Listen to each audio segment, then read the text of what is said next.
quiero dar la bienvenida a Henry González, subdirector ejecutivo y director de inversiones en el Green Climate Fund. Muchísimas gracias por estar hoy con nosotros. Encantada de tener oportunidad de platicar contigo. Un gran placer. Muchísimas gracias, Andrea, y al equipo de SRI Executive. Encantados. Henry, cuéntanos un poco más acerca de ti. Inicias tu carrera en la Asamblea Legislativa de la República de Costa Rica, tu país natal, y has tenido oportunidad de trabajar con algunos de los principales actores en el ámbito de desarrollo internacional. El Banco Mundial, el Programa de las Naciones Unidas para el Desarrollo, FMO, y ahora el Green Climate Fund. ¿Qué te motivó a enfocarte en el desarrollo internacional? ¿Y cuáles consideras que han sido los mayores aprendizajes de tu trabajo en estas organizaciones? Muchas gracias, y siempre es gratificante hacer un alto y ver atrás y entender un poco el recorrido profesional que uno ha tenido. Y aunque a veces suene un poco lineal, nada es lineal. Todo tuvo sus curvas, sus valles, sus montañas, y acá estoy donde estoy. Pero siempre lo que quizás ha permeado mi carrera entera es el interés de hacer algo con un impacto en la sociedad, con un impacto en la gente, con un impacto en el desarrollo de los países, con un impacto en temas ambientales y climáticos. Como bien dice usted, Andrea, yo soy de Costa Rica, tuve la dicha de crecer en una época donde había muchísima interacción social. Yo crecí en un barrio, en las calles, jugando con amigos, explorando el país. Libertad. Una gran libertad. Y cuando decidí mi carrera profesional, me concentré en las ciencias políticas, porque consideraba que era una carrera que daba una educación generalista, pero con un enfoque donde uno podía entender todos los temas políticos de poder, los temas económicos, los temas sociales y de inclusión. Y realmente fue una carrera que me marcó. Y realmente me sentí muy honrado que en mi trabajo inicial, después de terminar mi bachillerato universitario, pude trabajar con Gallup, la encuestadora global, haciendo estudios de opinión pública en todo Centroamérica. Es una experiencia muy rica porque me permitió estar en contacto con la gente, entender el sentir, entender las preocupaciones, entender qué eran las cosas que realmente les estaban afectando. Y eso fue una experiencia con ciclos electorales en El Salvador, ciclos electorales en Costa Rica, ciclos electorales inclusive en Venezuela, que tuvimos también un espacio de hacer un proyecto regional. Así que eso me reafirmó que yo quería hacer algo con la gente. Después de este espacio, que fue un espacio breve, estuve ahí como aproximadamente un año y medio, tuve la oportunidad de que se me ofreciera un trabajo con un diputado de mi cantón. Yo realmente no me había involucrado en la campaña política porque estaba trabajando en una encuestadora y teníamos que guardar un poco la parcialidad y la imparcialidad en este caso. Entonces tuve la oportunidad de trabajar con una persona que quería alguien técnico que le ayudara como su asesor legislativo. Y siendo politólogo, ese trabajo era especialmente importante porque realmente encajaba muy bien con lo que yo quería hacer. Y tuve la dicha de trabajar con una persona que es hoy mi mentor, que es una persona que llegó a la política realmente a servir.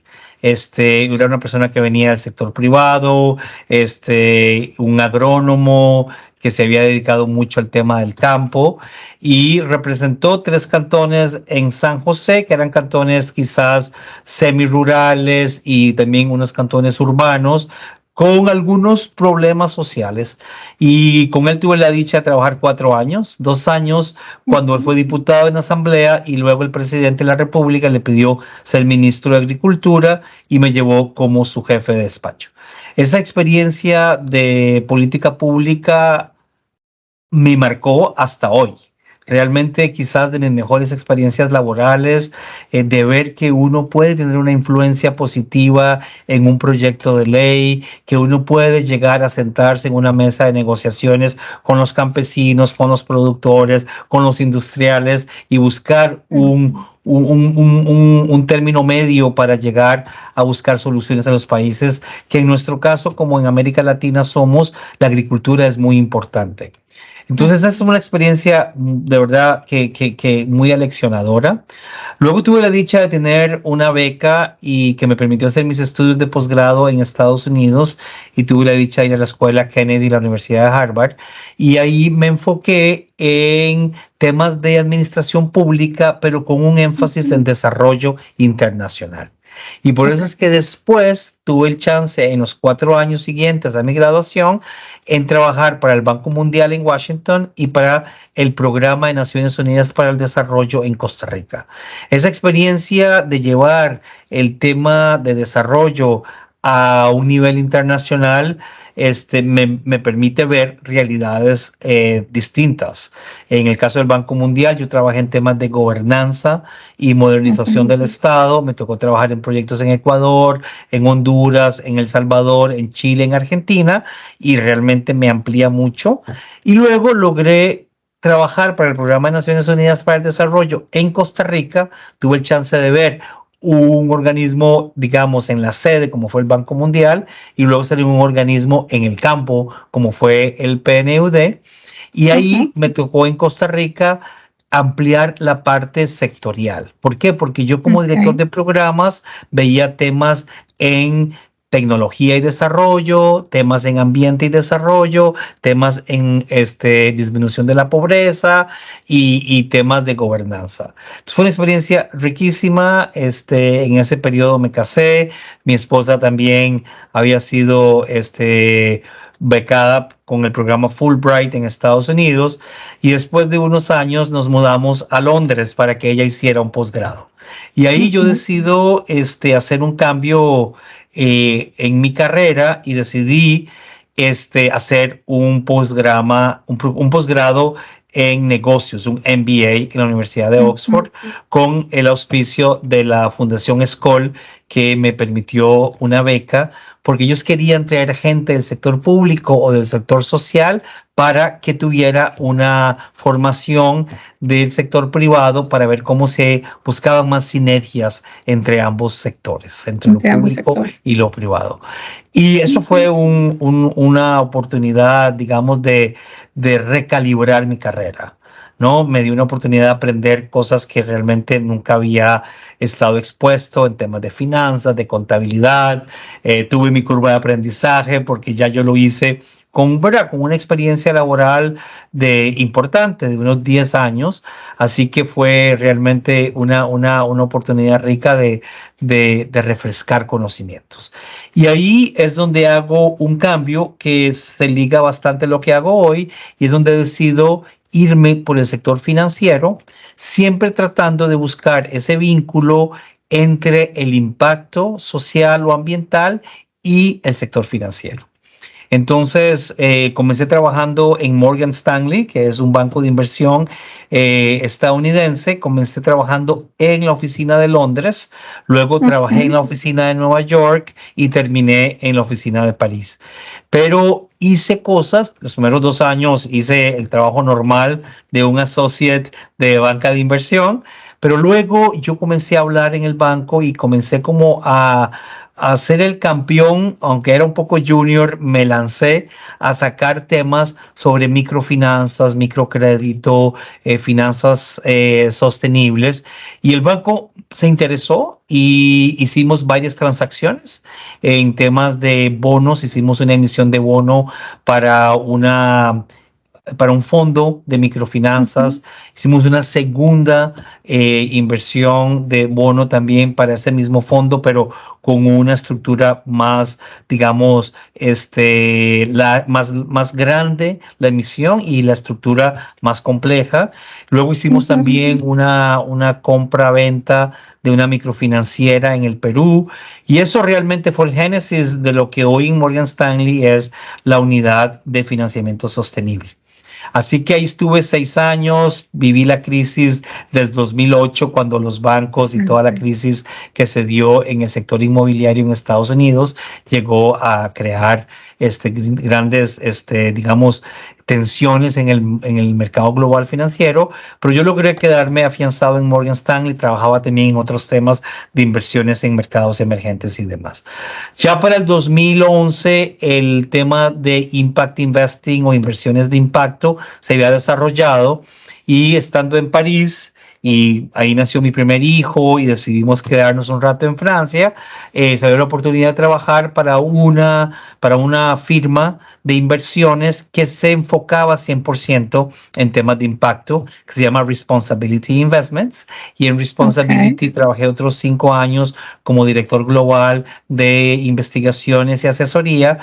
Y ahí fue quizás donde me sentí muy realizado, porque ellos trabajaban más solamente en temas de acceso financiero en microfinanzas, financiamiento para agricultura, más que todo a través de pequeños productores y cooperativas, y comenzaron un proyecto de financiamiento de temas climáticos, más que todo en energía.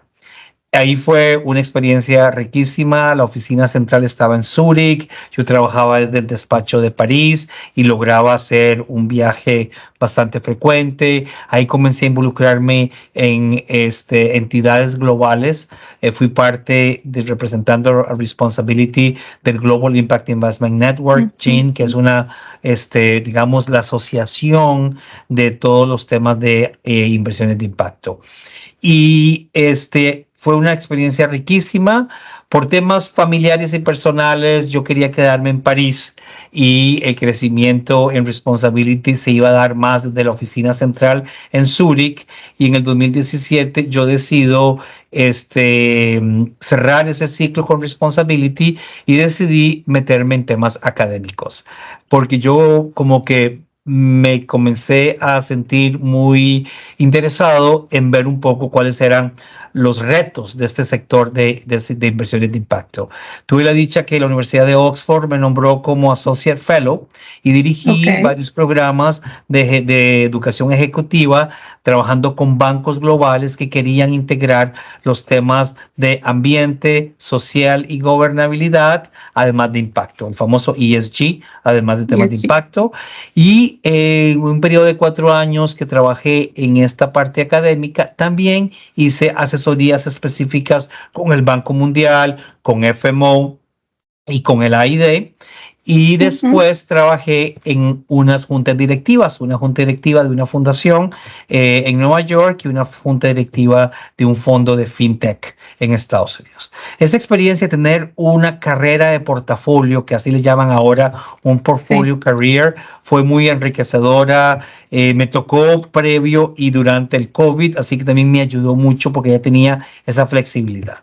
Sin embargo, en el 2021, SRI Executive tocó la puerta y me contacta con una oportunidad laboral en el Fondo Verde para el Clima, en el GCF, acá en Corea, y las cosas se dieron y yo fui el seleccionado de esa primera búsqueda de talento para ser el director del sector privado.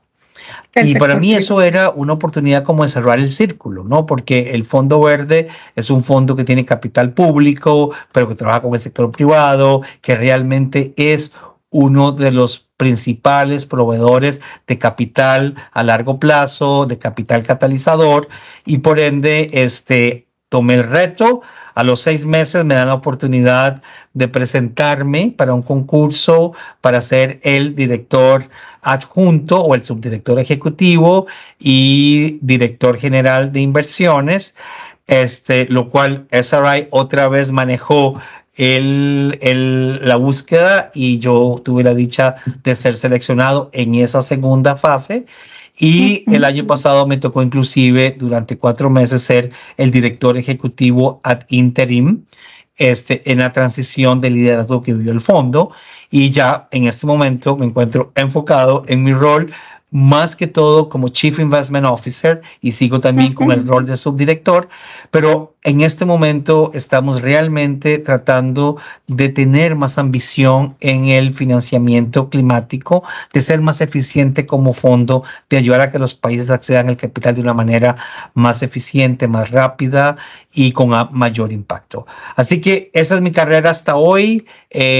Yo siento que tendré unos 20 años más de otras cosas que hacer, así que ha sido muy provechosa, muy agradecido con la vida, muy agradecido con los mentores, muy agradecido con SRI que me dio esta oportunidad con el GCF y realmente, como ven, siempre ha habido un común denominador que es el impacto y aunque a veces he tenido que tomar algunas curvas y ajustarme, he tratado de siempre seguir muy anclado en esa misión. Muchas gracias. Claro, con experiencias muy variadas que se enriquecen y complementan. Tuviste oportunidad bueno, siempre con esta inquietud de que tu trabajo tuviera ese impacto y cómo ayudar desde diferentes trincheras, ¿no? Así es. Y una carrera con un crecimiento importante, cada vez con mayor responsabilidad. Como latinoamericanos, si volteamos a ver un poco a nuestra región, hablando de América Latina y el Caribe, bueno, definitivamente una de las regiones más vulnerables al cambio climático. Estaba leyendo en una publicación de la Organización para la Cooperación y el Desarrollo Económico que en la región se encuentran 13 de los 50 países identificados como más afectados por la emergencia climática. Sabemos que los costos, tanto de los daños como de la respuesta al cambio climático, pues son importantes, ¿no? Son considerables, estamos hablando de muchos millones de dólares. El BID calcula que en tema del costo de los daños, 100,000 millones de dólares anuales en el 2050. Y bueno, me gustaría preguntarte, por el otro lado tenemos los gobiernos que aún no han alcanzado los niveles de financiamiento internacional, privado y público necesarios para pues, hacer frente a la magnitud del reto. ¿Cuáles consideras que son los principales desafíos o obstáculos que enfrentan los países latinoamericanos para acceder al financiamiento climático? Muchas gracias por la pregunta. Es realmente muy oportuna porque en efecto el tema del financiamiento climático es un tema de interés global. Obviamente América Latina, como usted lo menciona, Andrea, tiene sus vulnerabilidades, tiene sus áreas frágiles. Sin embargo, como hemos sabido y han habido investigaciones, la COP en algún momento en Dinamarca se habían puesto este reto de que se movilizaran por lo menos 100,000 millones de dólares anuales. Y eso es utilizando presupuestos nacionales, presupuestos de cooperación oficial y demás. Creo que la última investigación de la OCDE hablaba que quizás el año pasado se llegó por primera vez. Eso fue casi después de 10 años que se había acordado. En la COP29 en Azerbaiyán este año se va a rediscutir esa meta cuantitativa. Y ahí vamos a ver cuál va a ser el acuerdo que los países van a llegar. Sin embargo, como usted lo acaba de decir, nuestros gobiernos en América Latina presentan limitaciones fiscales y limitaciones económicas en donde no van a poder cubrir todas las necesidades financieras. Además, hay ciertos sectores en donde ya el sector privado ha mostrado tener la capacidad. Entonces, realmente lo que se necesita en nuestros países es mayor mayores alianzas y mejores alianzas público-privadas, en donde el Estado perfectamente puede tener programas de incentivos o programas de garantías o programas que ayuden a que el sector privado entre en una alianza, y el sector privado, va a tener más margen de maniobra en la capitalización. Tenemos en América Latina países de ingreso medio y medio alto, en donde también podrían movilizarse los recursos de los fondos de pensión, de los fondos de aseguradoras, de fondos de largo plazo, donde ellos también podrían estar haciendo coinversiones en este tema de clima o de inversiones para el clima. Los organismos internacionales o los fondos verticales, que también son una de las fuentes importantes, pueden también jugar ese rol de ser un catalizador. Y ese es el rol que juega el Green Climate Fund. Nosotros y América Latina, el 25% de nuestro capital está invertido en la región de América Latina y el Caribe. Y lo que hemos intentado es la flexibilidad que tiene el fondo de ser realmente que puede minimizar el riesgo, que puede ser un catalizador de minimización de riesgo para que entre el sector privado. Es una de las cosas que hemos realmente enfocado en nuestra estrategia del sector privado. Sin embargo, a veces, como usted lo acaba de decir, el área de las pérdidas son grandes y a veces se requieren no préstamos, sino donaciones. Y hay que entender muy bien que el rol de las donaciones no reembolsables es importante. Ahora, hay que usarlas de una manera eficiente para que no distorsionen el mercado y no vayan a crear incentivos perversos, en el sentido que pueden ser más bien subsidios innecesarios que lo que van a hacer es beneficiar a un sector.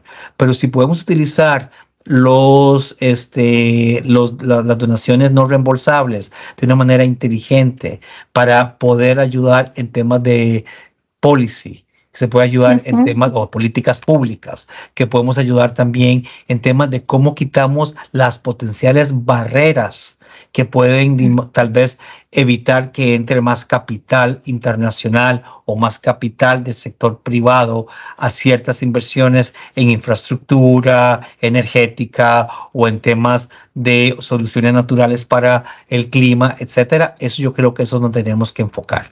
Yo creo que lo que a veces nos falta, no solamente en nuestra región, pero en muchos países como los nuestros, es un poco de visión a largo plazo y creatividad. Yo creo que la innovación, utilizar, lo hemos visto, Costa Rica mismo, que es mi país, utilizó los bonos, el canje de bonos por naturaleza desde hace muchos años. Ahora se está dando todo el tema de canjes de bono por clima. Donde se hacen, donde países acreedores pueden perdonar la deuda de un país deudor, pero con la idea que ese mismo monto que se debía se invierta en soluciones climáticas. Yo creo que en este momento, esta misma semana, son las reuniones de primavera del Banco Mundial y del Fondo Monetario Internacional, y muchos de esos temas se están discutiendo. ¿Por qué? Porque requerimos esa flexibilidad, esa innovación. Y creo que una caribeña, Mia Mottley, que es la primera ministra de Barbados, ha tenido una gran iniciativa cuando ella lanzó esa famosa iniciativa Bridgetown, donde está llamando a la innovación financiera para el clima. Así que yo creo que las generaciones nuevas, que son generaciones que creo yo llevan el tema de impacto ya compenetrado con su parte interés, de su ADN. Con su ADN, quizás puedan en algún momento acercarse. Ahora, hay un tema preocupante en América Latina, y es la pérdida de confianza en la democracia y la pérdida de confianza en nuestros sistemas políticos, que eso realmente es un tema que se debe solucionar. ¿Por qué? Porque la institucionalidad democrática, que en inglés llaman el rule of law, es la base para que todas esas inversiones puedan existir. Cuando hay cambios radicales o cuando hay movimientos extremos, eso va a causar desconfianza y eso va a causar cambios que quizás no van a ayudar. Así que ojalá exista proyecto país, exista visión a largo plazo y no solamente en ciclos electorales, porque si existe la visión a largo plazo, llegamos. Sí, claro, y año electoral en muchos países, ¿correcto? Muchos. Con este riesgo de tal vez un cambio muy radical, irnos de un extremo a otro en búsqueda de este cambio. Pero definitivamente un tema bien importante, esta desconfianza en nuestras instituciones. Que yo creo que la desconfianza no viene gratuitamente, ¿no? Yo creo que los políticos mismos se merecen un poco esta desconfianza, pero lo más importante es los países son soberanos y la decisión popular es soberana, y si los países quieren un cambio radical y esa es una manera de hacer un reboot al sistema, son los países que escogen. Pero yo creo que es importante que siempre se respete la institucionalidad, que aunque hayan cambios, la institucionalidad, esa independencia de poderes, ese espacio de la expresión libre, ese espacio de que la gente pueda sentirse representada, aunque cambie el régimen, eso debería siempre cuidarse, protegerse, porque realmente eso es la base de todo. Y por eso es que yo le digo, aunque yo ahora estoy en temas financieros y demás, las realidades políticas son las que marcan si las inversiones llegan o no llegan, o si las inversiones se hacen bien o no se hacen bien. Pero yo soy una persona optimista por naturaleza y yo creo que América Latina seguirá por este trayecto a ser una mejor región, una región más próspera, más equitativa y que cuida el ambiente. Claro, y creo que me uno a ser positivos. Creo que hay mucho que se puede hacer, hay gente muy talentosa en la región. Estas nuevas generaciones vienen pues con este interés y preocupación, tanto por el tema del cambio climático como por temas sociales. Y bueno, hay que ser positivos y tener confianza. La región, bueno, definitivamente enfrenta desafíos importantes relacionados con el cambio climático y el desarrollo sostenible que tienen fuertes implicaciones, no solo para el medio ambiente, sino para, como tú lo has mencionado, la economía y la sociedad en la región, desde eventos climáticos extremos, deforestación, escasez y calidad del agua, y bueno, podemos mencionar varios, ¿no? Hasta infraestructura, desigualdad social. Abordar estos desafíos requiere esfuerzos coordinados a nivel local, nacional y regional, ¿no? Bien comentaste este trabajo conjunto, sector público y sector privado, gobiernos y organizaciones, requieren contar con el talento adecuado, personas con la motivación, con los conocimientos y con la experiencia para enfrentar estos retos. Como líder, Henry, como líder de una organización con un rol clave en estos temas, ¿cuáles son las competencias que buscas en los candidatos que entrevistas, en las personas que buscas para formar parte de tu equipo, en este talento? Muy atinada la pregunta, porque realmente el contexto llama a tener una diversidad de perfiles y una diversidad de competencias. Yo considero que las mal llamadas habilidades soft, ¿verdad? Habilidades blandas, considero yo que son muy mal llamadas, porque quizás esas son hoy las fortalezas que yo personalmente en mis espacios de reclutamiento me enfoco. Me enfoco en una capacidad de versatilidad, las personas que tengan una gran capacidad de ir a una reunión representando al fondo, dando un discurso o estar en un panel importante, y que también tenga la misma versatilidad para escuchar a un socio, entender sus necesidades, ver cómo se puede reestructurar un proyecto, hasta una versatilidad de vez en cuando tomar un rol distinto, porque estamos en una conferencia y tal vez me toca ponerme un sombrero distinto, pero represento mi organización de una manera corporativa. A mí me parece que esa versatilidad es vital.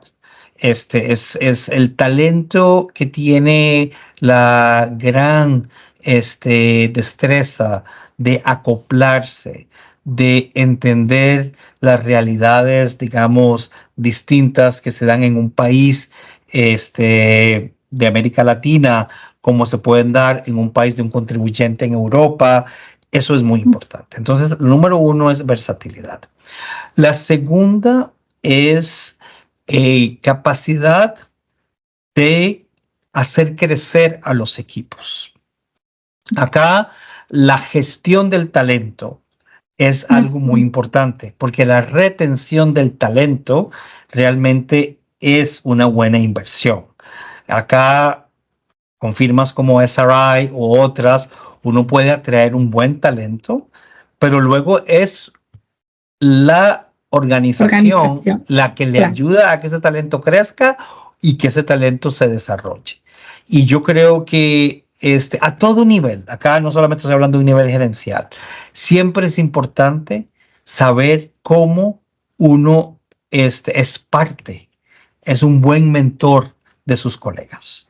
Colegas al mismo nivel o colegas a un nivel senior, o obviamente a un nivel inferior, siempre tratar de ser parte de esa fase de crecimiento, dándole espacios a los talentos a que hagan cosas nuevas. Yo siempre le digo a las personas que trabajan conmigo, usted tiene de 15 a 20% para hacer algo nuevo, algo novedoso. Si quiere trabajar con un equipo, si quiere hacer algo fuera de su región, o sea, algo donde usted está haciendo un poco de investigación y desarrollo para usted mismo y para la organización. Algo muy importante en esta fase de crecimiento que yo estoy mencionando, de cómo hacer crecer el talento y cómo retenerlo, hay que también tener una gran claridad que aquí somos una alianza. El crecimiento de la persona va de la mano con las necesidades y prioridades de la organización. Entonces es muy importante. En algunas cosas yo he visto que la gente quiere crecer, para luego irse a otro lugar, lo cual puede ser justo, pero asegurémonos que en ese crecimiento le agregamos valor a la organización que nos está brindando esa oportunidad de crecimiento. Entonces, el talento que hace crecer a otros y que los retiene, para mí es un talento escaso y es un talento importante. El tercer tema es la interdisciplinariedad. Hoy por hoy no podemos hacer un análisis de algo con una sola visión. Existen blancos, negros y grises. Y tener esa capacidad de trabajar de manera interdisciplinaria.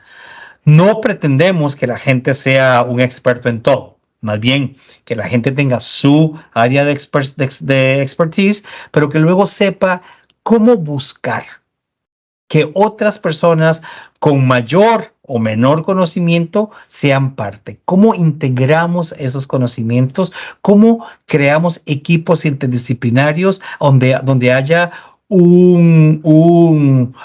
donde nos apropiemos de manera conjunta? Entonces, para mí... Y abrirnos a esos puntos de vista que pueden ser diferentes. Exacto. ¿No? La interdisciplinaridad... No está... va a pedir flexibilidad de conocimiento y eso yo creo que es algo muy, muy importante. Otro tema que también creo yo que estamos buscando mucho es la capacidad gerencial. Cuando yo digo capacidad gerencial, yo aquí digo capacidad de tener claro las prioridades, de tener claro cómo se debe enfatizar un tema sobre el otro, cómo trabajo bajo presión y cómo me aseguro que yo puedo manejar esa presión y ayudar a mi equipo a que lo maneje conmigo, ¿no? Todos hoy por hoy trabajamos con tal vez, ¿verdad? Fechas límites bastante limitantes, se trabaja mucho, se trabaja a distancia, hacemos llamadas Zoom, usted en su noche, yo en mi mañana, o al revés. Claro. Ahí tenemos que tener una capacidad gerencial para saber cómo se maneja eso, cómo se le dan espacios a los equipos cuando se necesitan, cómo nos aseguramos que no estamos, ¿verdad?, llegando al límite de nuestras propias habilidades, nuestras propias capacidades. Eso creo que es algo muy importante. Y tal vez otro que me parece vital es esa visión de manejo de los socios. Eso de que hoy por hoy tenemos que entender la fase política de nuestro directorio, tenemos que entender la fase técnica de nuestros científicos, tenemos que entender las necesidades del país y lo apremiante que puede ser la urgencia climática, tenemos que entender las realidades del liderazgo de nuestra organización. O sea, esa parte para mí también tiene una gran habilidad. Como ve, todo esto tiene que ver con esas habilidades blandas mal llamadas, que yo más bien creo que son habilidades fuertes y escasas. Y por ende, yo creo que eso es una manera de diferenciarse. Por último, cuando la gente quiere tener estas carreras en el sector de desarrollo internacional o de finanzas internacionales, es muy importante que tengan experiencia en las regiones, que tengan experiencia operativa. Creo que mi paso por Costa Rica, lo que hice en Centroamérica, lo que hice en Sudamérica, me ayudó muchísimo a legitimar un poco el saber que yo entiendo las realidades cuando ahora estoy trabajando en organismos que están en capitales globales. Cuando estuve en Nueva York, cuando estuve en Londres, en París y ahora en Seúl, es otra realidad, ¿no? Entonces yo creo que es muy importante que conforme la gente está creando sus espacios, el tema del trabajo de campo es vital. Como decimos en mi país, arremangarse la camisa, ensuciarse las manos, ir a entender la realidad de nuestros países, ir a entender la realidad del agro, de la zona rural, eso es vital. Porque cuando estamos en un escritorio nos vamos a acordar la realidad. A veces creo que tenemos que, y eso es algo que creo que estamos tratando de hacer mejor aquí en el Green Climate Fund, es de ser más eficientes. A veces nos autoinfligimos ciertas demandas de proyectos que tienen que tener todo esto, pero ¿para qué? ¿Cuál es el impacto? ¿Qué agrega ese reporte adicional? ¿Qué agrega ese nuevo paso? Así que yo insto a todas las personas que están escuchándonos y tienen interés en que realmente puedan tener una experiencia corta o larga en el campo. Claro, y un candidato alguna vez me comentaba que programaba viajes periódicos a campo, incluso en un rol ejecutivo, para no perder esta sensibilidad, ¿no? Para realmente vivir de primera mano, ver de primera mano y no perderse. Él decía, no perderme en la burocracia, no perderme en los reportes, no perderme en los números y ver a las personas que realmente el proyecto va a impactar. Otro tema muy importante de perderse, que me encantó lo que acaba de mencionar Andrea, no perderse en el ego. Eso es muy importante. Un tema muy importante. En estos momentos que la gente busca carreras y que el LinkedIn pone presión de quién crece y quién no crece, nunca perdamos de vista las realidades y estemos siempre aterrizados. Una carrera no es una carrera de línea recta y de línea ascendente. Una carrera tiene curvas, tiene descensos para poder coger más fuerza y saltarse 2 pasos. Y yo creo que a veces mucha gente no se permite porque hay un tema de, ¿qué dirán? Yo con tanta experiencia, tomar un puesto más bajo. Hay que darse espacios. Si ese puesto, aunque sea un nivel más bajo, te va a permitir un crecimiento para poder estar más cerca del campo o para poder entrar a un sector nuevo, tome ese reto. No sin miedo, ¿no? Sin miedo. O sea, los miedos van a existir siempre, manejémoslo. ¿verdad? Yo creo que por eso es que ahora a mí me parece muy bien que existan los coaches o que existan las asesorías, porque realmente cada uno escribimos nuestra carrera con la letra y la tinta que la vida nos da. Realmente no hay nadie igual a nosotros. La carrera y lo que uno está trazándose es único y va a durar lo que dure, así que aprovéchelo. Yo personalmente de vez en cuando sigo a mi esposa en su espacio de carrera y soy yo quien me acoplo y quien busco. A veces ella me sigue. Yo ahorita creo que el siguiente paso mío me gustaría que sea uno importante para estar más cerca de mi familia. Me encanta lo que hago, pero la viajadera, la cantidad de responsabilidades desgastan y creo que es importante que en algún momento uno mismo diga, bueno, la próxima es una carrera más de hacer, ¿verdad? Ese espacio de estar más con la familia, tal vez en algo, ¿verdad? Menos trascendiente, pero quizás igual de impactante. Entonces, claro, y claro, este balance es complicado, ¿no? Este balance. muy difícil. Y hay que irlo, hay momentos para todo, hay que tomar decisiones. Y bueno, en la búsqueda de este balance, que creo que es un tema que también nos daría para muchísimo, ¿no? Estos cambios que se buscan, el por qué y cómo vamos construyendo, ¿no? Bloque a bloque nuestra carrera profesional. Describiste al candidato ideal, sería todo un reto reclutarte. Es un unicornio. Sería todo un reto reclutarte a ese candidato. Creo que tocaste competencias y habilidades bien relevantes, ¿no? Y que no necesariamente tienen que ver solamente con la parte técnica, con los conocimientos, sino estas habilidades blandas, como tú bien dices, mal llamadas,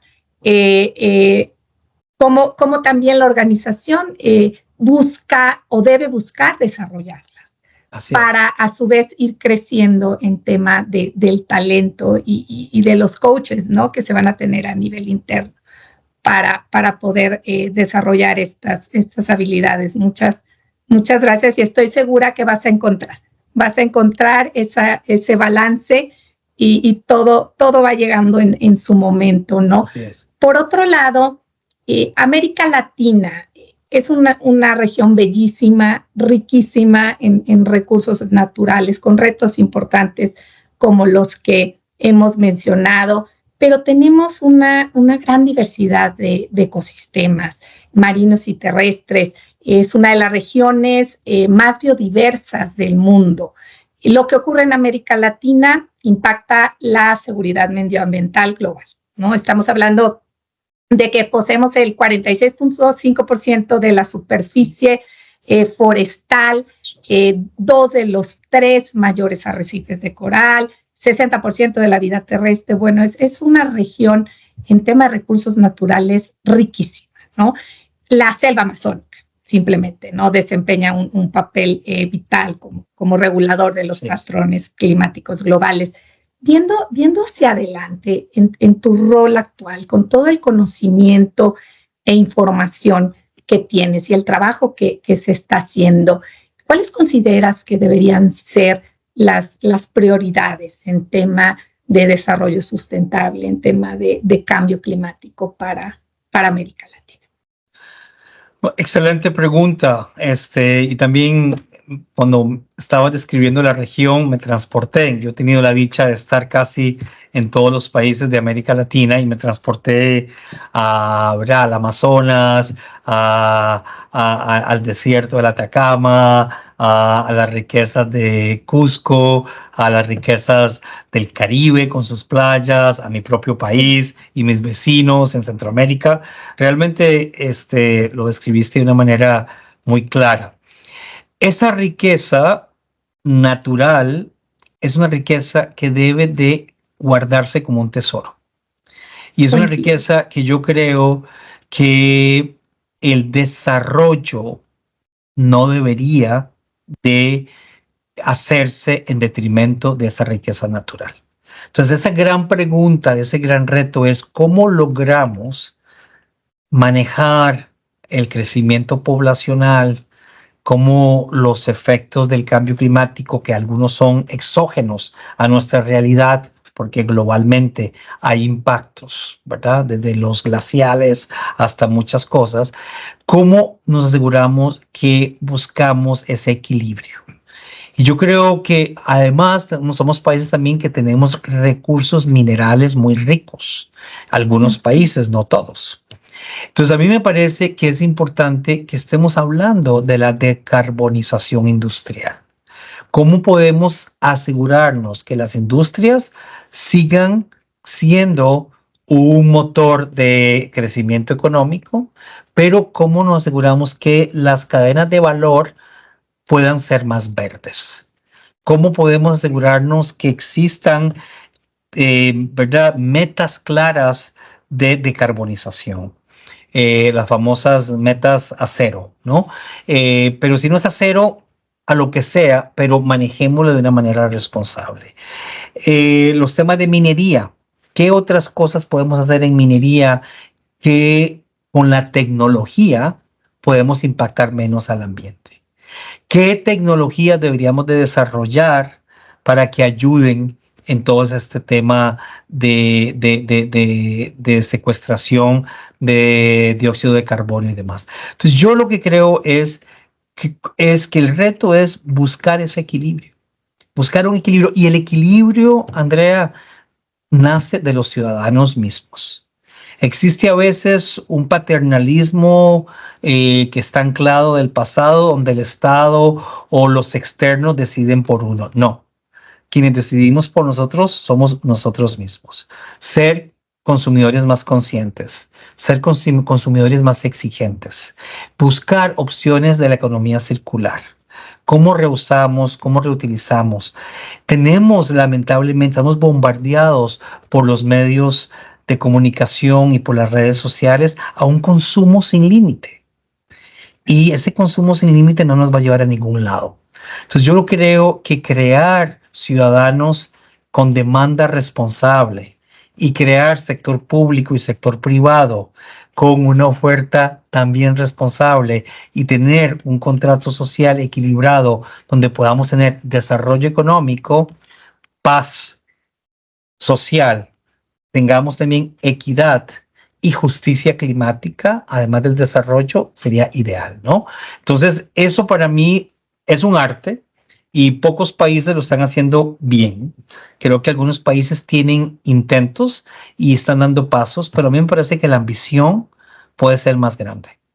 Sí.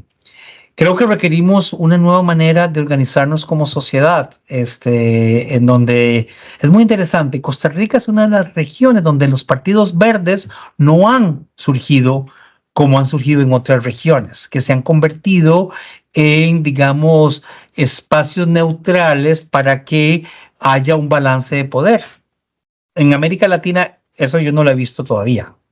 ¿Verdad? Como todo está relacionado, ¿no? Claro, es muy complicado hablar de cambio, conciencia y educación ambiental cuando hay problemas muy fuertes, ¿no? de violencia. Ahora, la justicia social, esa parte es vital. Yo creo que si no atacamos una manera responsable de disminuir la pobreza, que para mí ese es el número uno, porque la dignidad humana radica en que la gente tenga acceso a todo. Acceso a educación, acceso a financiamiento, acceso a comida, etcétera. Así que, pero yo tengo en este espíritu, creo que es muy tico de ser optimista. Hay optimismo. Yo veo que existen emprendedores sociales que están buscando opciones de crear empresa con un enfoque social, pero empresas que pueden ser rentables económicamente. También considero que la sociedad civil juega un rol muy importante. Los indígenas, las mujeres, los afrodescendientes, las minorías que han sido quizás menos, que se han sido menos beneficiadas de muchas cosas. Hay políticos que quieren hacer cambios positivos. Yo creo que no podemos dejar que la política se nos vaya de las manos. Creo que debemos en algún momento involucrarnos. A mí me tocó hacerlo muy joven, en una época donde no estamos donde estamos hoy. Ahora creo que es más difícil, pero si hay espacios de personas que sienten esa pasión por hacer algo por su país, sea como empresario, sea como miembro del consejo municipal, cualquier cosa uno puede tomar y ser parte del país. Tenemos que involucrarnos y ser parte del país. Yo personalmente espero que en mi trabajo aquí en el fondo yo no solamente ayude a mi región, sino que ojalá ayude a todas las regiones del mundo que se puedan beneficiar. Para mí es un honor y una gran responsabilidad tener un puesto de responsabilidad como la que tengo, pero para mí más que todo es una manera de retribuir, porque creo que la vida me ha dado mucho y espero que América Latina siga buscando ese norte y lleguemos a ser una sociedad próspera, una sociedad equitativa, una sociedad que busque ese equilibrio entre el planeta y la naturaleza. La economía, llegar a ser países desarrollados. Ese enfoque positivo. Exacto. Muchísimas gracias, Andrea. No, me encanta ese enfoque positivo y cómo nosotros, cada uno de nosotros podemos aportar. La sociedad civil, no dejar todo el trabajo al gobierno, sino empezar por nosotros. Y el cambio puede generarse desde abajo, ¿no? Obviamente se tiene que trabajar en tema de políticas públicas, hay mucho por hacer en tema social y bueno, en esta lucha contra la pobreza, que como tú bien dices es paso 1, ¿no? Pero creo que también hay generaciones, estas nuevas generaciones mucho más sensibles, mucho más comprometidas. Entonces me uno a ese enfoque positivo. Creo que sí, muchas veces vemos nada más todos estos problemas y es lo que hace más ruido, ¿no? Pero también hay que voltear a ver a todo lo que sí se está haciendo y todo lo que ustedes están haciendo como organización. Creo que también es bien relevante el impacto que está teniendo y como tú bien dices, no solo en tu región, sino a nivel global. Sé que traes una agenda bastante complicada trabajando en todos estos temas. Te agradezco muchísimo, de verdad encantada. Creo que tocaste temas bien interesantes, relevantes, no solo en nuestra región, sino yo creo que en todo el mundo. Y pues una invitación, ¿no? Una invitación a la gente que nos está escuchando a unirse al trabajo que están haciendo ustedes y otras muchas organizaciones y personas, ¿no? Esta sociedad civil. No sé si quisieras cerrar con algún mensaje para estas personas que nos están escuchando o que nos van a escuchar, porque... Primero que todo, darte las gracias a Andrea y al equipo de SRI Executive. Yo vivo agradecido con la alianza que hicimos para yo llegar acá al Fondo Verde, así que comienzo con un gran agradecimiento. Y a los que nos están escuchando, realmente, como lo decía Andrea, los insto a crear y ser arquitectos y arquitectas de carreras de impacto. Sea lo que sea, en cualquier sector, civil, público, privado, siempre tratemos de mantenernos centrados en donde agregamos valor. Y por otro lado, también los invito a ser ambiciosos en la ambición sana de que el impacto que sus carreras van a tener sea el mayor posible. No nos dejemos defraudar por temas burocráticos o por realidades de instituciones o por complejidades de las estructuras sociales.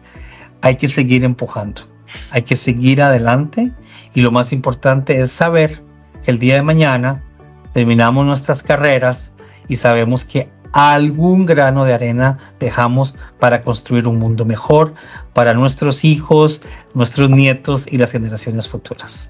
Las carreras de impacto para mí no deberían de considerarse algo alejado, debería ser lo central. Toda carrera debería tener un foco de impacto en la sociedad, en el ambiente y en el desarrollo de nuestros países. Muchísimas gracias. Con SRI están bien acompañados y me reitero las órdenes, Andrea, para algún intercambio futuro o en los que los pueda ayudar en un trabajo que creo yo ustedes hacen muy bien. Ustedes son otros de esos profesionales de impacto, dado el foco que le han querido dar a su organización.